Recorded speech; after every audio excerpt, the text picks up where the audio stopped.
Hey, there we are. I'm going to give everybody kind of a second here to make sure that other folks can join us in this room and that they're coming in. I'm waiting for a notification on that.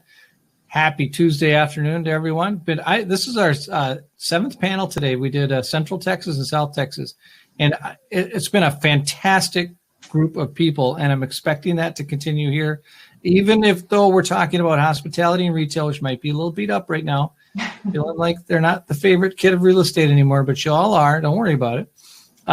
Let's just do quick introductions. And then we're going to let Cammie get into a PowerPoint that she has. But just real quick, because we have 5 people and only 35 minutes, just start with Cammie. Give me your quick intro and background. Hi, my name is Cammie Horn, and I'm the Senior Vice President for Development and Planning at Via Metropolitan Transit in San Antonio. Thank you. Bethany? Hi, I'm Bethany Babcock. I work at Foresight Commercial Real Estate, and we do management, leasing, and investment sales of shopping centers in South Texas. Fantastic. Jonathan? Yeah, good afternoon. My name is Jonathan Horowitz. I'm in Houston, and I'm a former restaurant owner and operator turned real estate person and hospitality consultant. So I work with a lot of restaurant and bar clients here in the Houston area. And you shared a lot of good information with us this morning. I'm looking forward to that again. I'll try to do that. Good. My name is Jimsy Coborn. I'm the Executive Director for the City of Commerce Economic Development Corporation. We are a northeast suburb of San Antonio. Fantastic. Last but not least, Emmy, sorry, we're not forgetting you. Hi, everyone. I'm Emmy Heiss with STR in the Consulting and Analytics Division. We have a ton of hotel data that we're going to talk about today with you, specific to San Antonio, of course. Well, I think it's all relevant, right? Because hospitality's got to come back everywhere, and no question it's hurting San Antonio. But so we'll look forward to hearing both. If you have both, tell us what's going on. All right, Cammie, I'm going to let you share your screen. If you have any issues, holler. And likewise, we'll let you know if we have any issues. But take her away. Great. Okay, thank you so much. Well, I'm happy to be part of this panel, and I just have some very brief slides to share with you all, or a brief presentation to share with you on some slides, talking about VIA's plan, Keep SA Moving, that definitely was a pivot after COVID, and I think very much a tie to the retail and hospitality sectors, because it's just so important, the tie that public transportation has with getting employees to their jobs and making sure that employers are connected with employees. And so I just wanted to talk a bit about what VIA has seen and what VIA, we serve San Antonio, our service area is a little over 1,200 square miles, and we serve this population. We serve the population, many who cannot work from home and are essential to the economy, that use VIA 5 to 7 days a week to get to their jobs, and that's days a week. That's not necessarily the number of times that they use the service.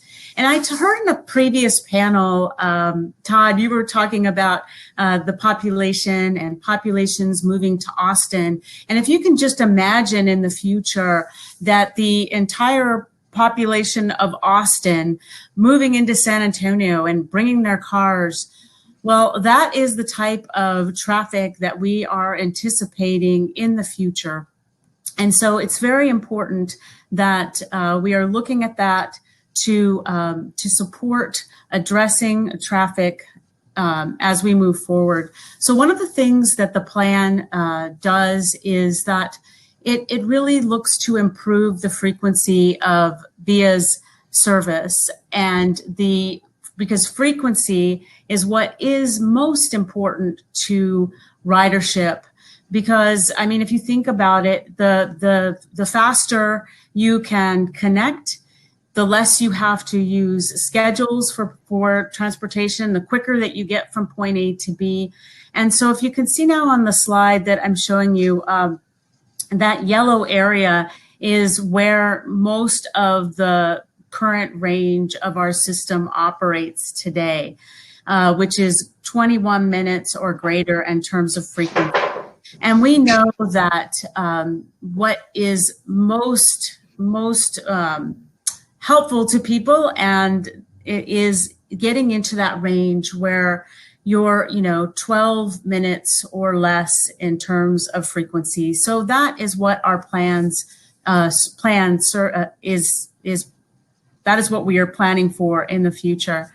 This is something that I really wanted to point out, especially with this panel, in terms of this type of connection. So if you look at this slide in front of you, you can see just the differences in terms of the population that can connect to employment by car and by transit. So knowing that we serve a large amount of San Antonio's employers and employees, and you look at what we can serve now by transit and what you can serve by auto, we definitely want to do better than that. And that's within 45 minutes. We want to do better than that in the future. It helps both our employees, helps our employers get to more people. One of the things I also wanted to mention in terms of COVID, since that's also what we're talking about today, is that across the country, you saw drops of up to even 90% of public transportation ridership. Well, VIA in San Antonio only saw 50% of a drop in ridership. And I say only because if you look at other systems, that is they did experience a lot greater drop. And a lot of that has to do with the fact that we are serving that essential population that needs to get to their jobs. And so we do in this plan, we are looking to improve our frequency, improve our system coverage, and really make sure that more San Antonians have access to bus service that runs every 15 minutes or better during peak hours. And I'm happy to talk about this further in the Q&A. But again, I just wanted to go through some of this very quickly. One of the very popular services that we started before COVID was this mobility on demand service. And this operates in a 17 square mile area currently in Northeast San Antonio. And it operates like a shared Uber or Lyft type of service that is on demand. And it's on demand, it's accessible.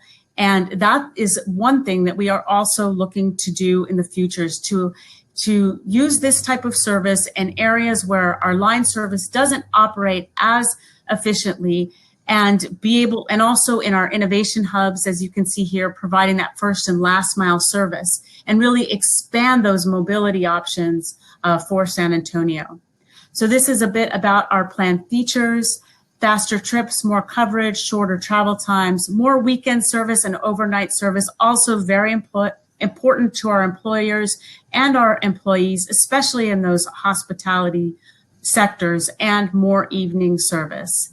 And of course, we will also be investing in capital and technology. That's really what I wanted to cover today. One of the things that I didn't talk about was the fact that, and I guess I can show you this really quickly, that we do our funding across the board is quite a bit less than our sister cities in Austin and Houston and Dallas. And so you can also see that historically VIA has been very underfunded. That is what we're looking to do moving forward. And I'm not going to talk about that too much, but we can definitely go through it in the Q&A. And I'm going to try to stop sharing my screen. I took your screen share down because we got to keep moving. Okay. We're good. Excellent. That was great information. I appreciate that. And I'm assuming that people can reach out to you and get a copy of those slides and look through them at their own pace. That would be a fantastic way to finish that, because we just don't, I wish we had all day. We could talk real estate all day. I could. All right, Emmy, I'm going to you real quick. Can you just give us an update? Because I think the whole world is wondering what's going on with hospitality? How are they holding up, and what does the future look like? Sure. So obviously hospitality has been one of the harder hit segments due to the pandemic. Todd, I don't know if you want to show that slide. I put together a slide. This slide looks at the RevPAR growth. So let me just break that down really quick because I don't know everybody's hospitality knowledge, but RevPAR is revenue per available room, which is essentially the occupancy multiplied by the daily rate. So it gives a big picture as to how hotels are doing. So this is a month by month look into 2020 so far. So you can already see January and February, we were slowing down as it was, but no one could have anticipated this nosedive that happened. The US is in the dark teal. The San Antonio market, which includes the surrounding suburbs, it's basically like the San Antonio MSA, is in the lighter bar. The biggest thing I want you to pay attention to here is that San Antonio is actually pretty similar, especially in recent months, to the total US. Also, you can see in August and September, we're at a negative 46%. So it's pretty much, it seemingly has stabilized at this point. So we're not forecasting it to get better for 2020, but we're also not forecasting it to get worse for 2020 either. So we've hit the trough and we will recover, although slowly. It has been hit hard. So that's 46% from a January 1 number, using that as sort of a target? It's a negative 46% from September the previous year. Okay. So for reference, if we're looking at year to date through today, San Antonio occupancy has shown a 37% decline, which means that the average hotel occupancy for San Antonio is 43% compared to 68% last year. And in terms of rate, year to date, we're at about $22 lower in rate than we were last year to date, which is a decline of about 22%. Wow. Well, so I've been traveling, just traveled for work and stuff, but I don't feel like rates have gone down a ton. I would have expected to save a bunch staying in a hotel right now because I'm probably the only person in the building. But so have you noticed that we're holding firm? It's not quite, the 22% isn't a 50 or 60% discount. Yeah, I think that a lot of markets are able to hold the rates a little better just because the hotels aren't filling up. So even if you discounted a rate, it's not like that's going to induce more demand. You're either going to travel or probably not travel because of the pandemic. So might as well get a better rate while you can. I think that's a great point because it's not discretionary travel right now. As that comes back, we may see some more softening, do you think, when it's vacation travel? I wouldn't be surprised to see that. Yeah. And Todd, we're seeing, can you hear me? Yep. Sorry. Comcast doesn't like my video today. No, it's okay. We're going to hear you perfectly, Jonathan. I know that dovetails pretty succinctly with what we're seeing in the restaurant industry as well. And I don't know if I'm going to do that first slide right now because the graph is very similar. What this shows is monthly sales for the national restaurant industry, and you can kind of see it from 2005 all the way through 2019, the beginning of 2020. Obviously, that black line for 2020 gives you an indication of what happened in the spring. And we can see that it's coming back, and it's bounced back to some extent. And, we're seeing a lot more people turn to takeout and delivery. And here in Texas, we've got, alcohol to go, where you can get drinks to go. They're starting to try to get people back in. But what we are anticipating is that even though it's coming back, it's not going to get back up to pre-pandemic levels for a while. And as Emmy suggested, it's kind of leveling off at this point because you still have a decent segment of the population who is not going out at all, and they're just not, and they're not comfortable yet, and it's going to be a while before they are. And so the biggest trick for us, particularly dealing with not only real estate but just hospitality businesses in general, is keeping people afloat, keeping those businesses going as long as you possibly can, giving them the best opportunity to still be around when things get better and when people do start feeling comfortable going out again. The National Restaurant Association did a quick poll. If you go to the next slide real quick, it's very telling in terms of how the business goes. And this basically was a question that said, if nothing changed from right now in terms of the level of business that you're doing, how likely is it that you're still going to be around in the next 6 months? And, 43% of full service business owners said they won't be around if things don't change. 33% of, limited service or fast casual said they won't be around in 6 months if, if things don't change and things don't get better. So it's kind of daunting to think about that, where if that's, what businesses are thinking in terms of their future, it needs to get better sooner rather than later so that we can get these folks back into business. Jonathan, did they ask this group about stimulus at all? Is this a without stimulus bill? Yeah. And obviously stimulus would make a difference, as it did earlier this year. The biggest issue that we've had in the industry is that stimulus was designed to last for 8 weeks, right? Prop you up for 8 weeks. Well, now we're approaching 8 months. And, it just doesn't work after a while. I mean, if you said to anybody, okay, go open a business and you're going to only operate at 50% capacity, how are you going to do? Well, eventually the money runs out. You just can't operate without, being able to bring in the revenue you need. So this is kind of that forward-looking, projection saying if things don't change, it'd be great to get some more stimulus because, and if you flip to the third slide, this is the last one. This just gives you an indication. This is kind of the pent-up demand. This is asking the public, are you using restaurants the way you want to be using them? And it's framed, are you not using restaurants? And you can see starting in April, 83% of folks said they were not using restaurants the way they want to. So they weren't going out to eat, they weren't being social, and that's continuing. So if we can get through this, if we can get, keep these businesses afloat until people feel comfortable coming back out again, this gives you an indication of the pent-up demand. All these people want to be going out and engaging in restaurants and the hospitality industry and hotel and traveling and, spending money. It's just not happening right now because not enough people are comfortable going out there again. All right. In the interest of keeping moving, I want to get to Bethany quick. I want to know from your brain what's going on in these markets. Yeah, when it comes to retail, it's a different story when you're looking at investment sales, the sale of shopping centers, and it's a different story when you're looking at the leasing of shopping centers. In terms of the sale of shopping centers, everyone's looking for a deal, right? Investors from all over, they're like, I want post-COVID pricing, and it's almost laughable because the reality is it has not been an investment on pricing yet. There has been such a demand for commercial real estate as an investment due to these low interest rates, due to the fact that there's a lot of uncertainty and there's this flight to quality. So really high quality properties, there is no discount. If anything, there's an adjustment upwards in the pricing.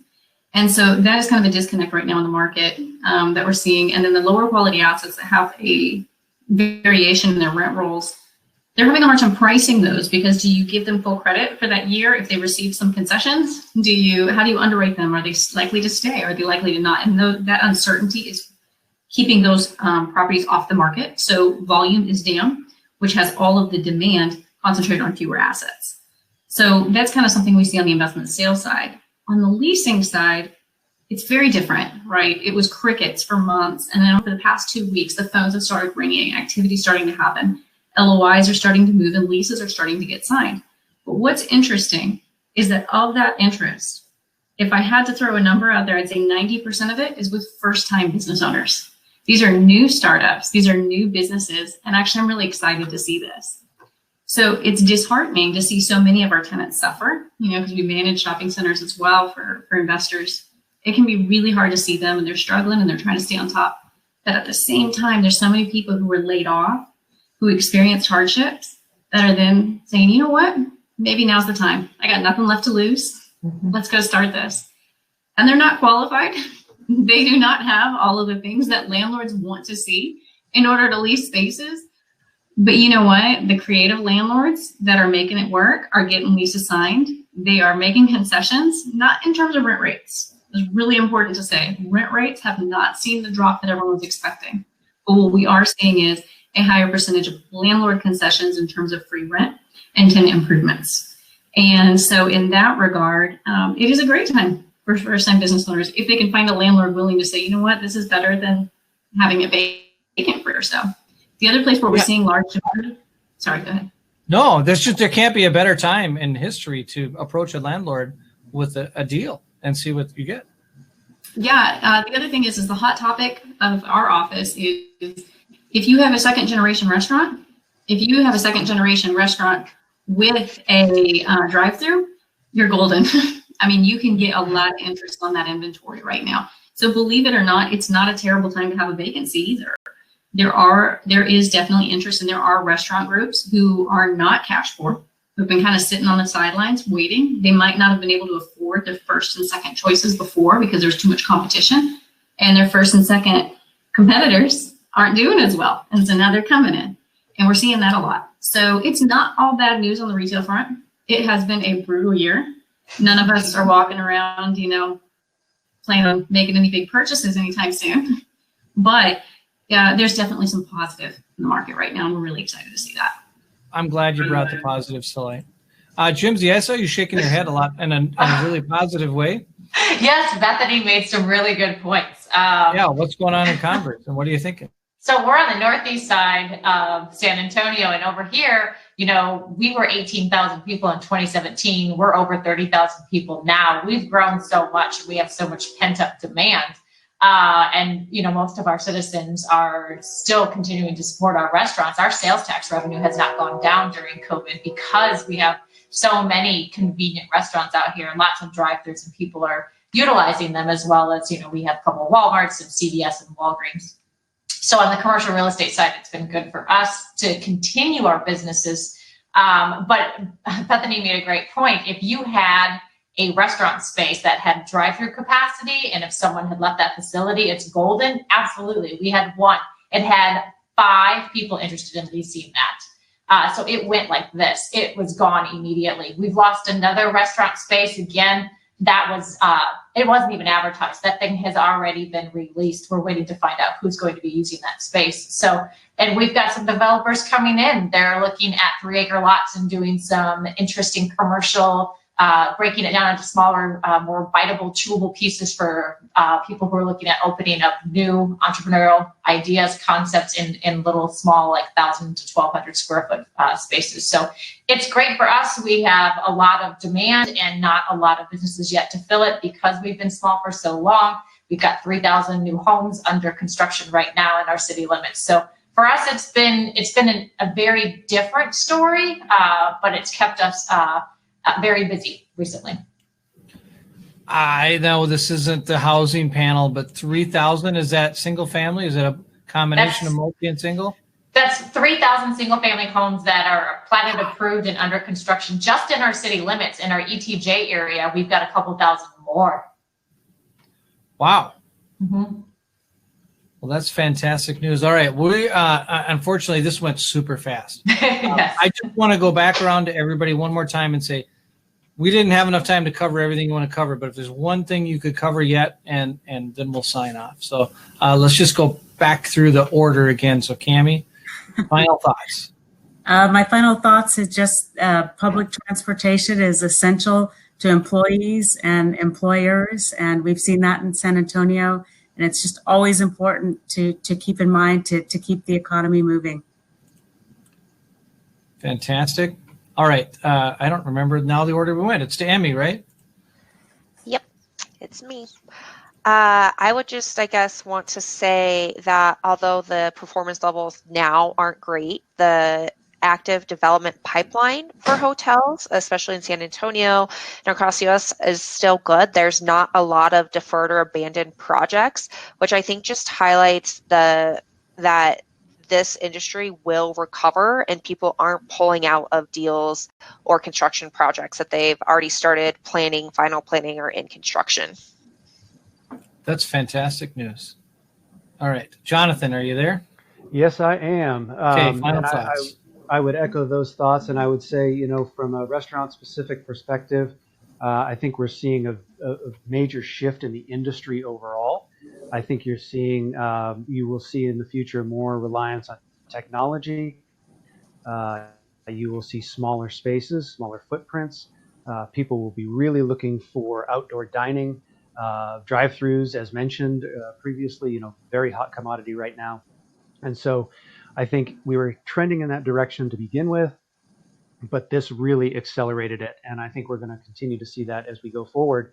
And again, we're just hoping that we can, keep everybody hanging on as long as possible to get them back into business when things clear up and when we're able to go out and meet that pent up demand, because we know it's there.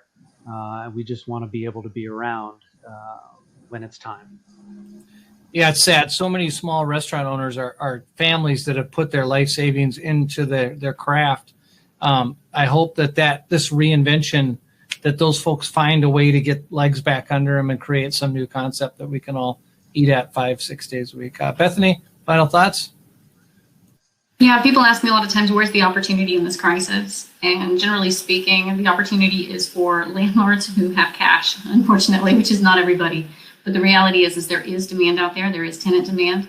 There is ability to be able to capture some of the opportunity in this market. But because there is a shortage of funds for tenants and tenant improvements, and there is a shortage in funds for startup businesses through the SBA, which is dragging along longer than it needs to be, and they have stricter requirements right now, that a landlord that has the funds and is willing to invest into the spaces for the tenants, those are the landlords that are coming out ahead and doing really, really well. So that's a picture.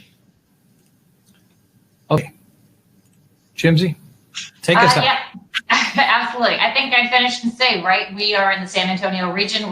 This area is growing. There is still opportunity. And, especially for commerce, because we're growing so much, we've been so quiet for so long and we are growing. It is a great community for anyone who's kind of looking at that opportunity for economic development organization. We're always willing to be creative. I know we've got some property owners here who are creative, and we've got some landlords that are extremely creative. We've had some wonderful conversations. We ourselves granted out to 48 companies to help them stay open.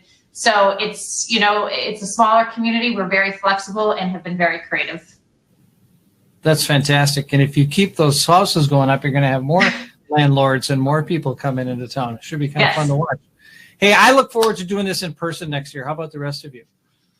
Let's get back to having conferences. Absolutely. Okay. Well, thank you everybody for your time. I got to get over and get the last panel started. So go back into that lobby. Let me. Now I can't even find the link. You know how to get there. Go back to the lobby. We'll see you at the next panel. This was great. Thank you everybody for your time. And this will be on YouTube. You all will be on YouTube Excellent. later today. Thank you. Thank you. Thank you.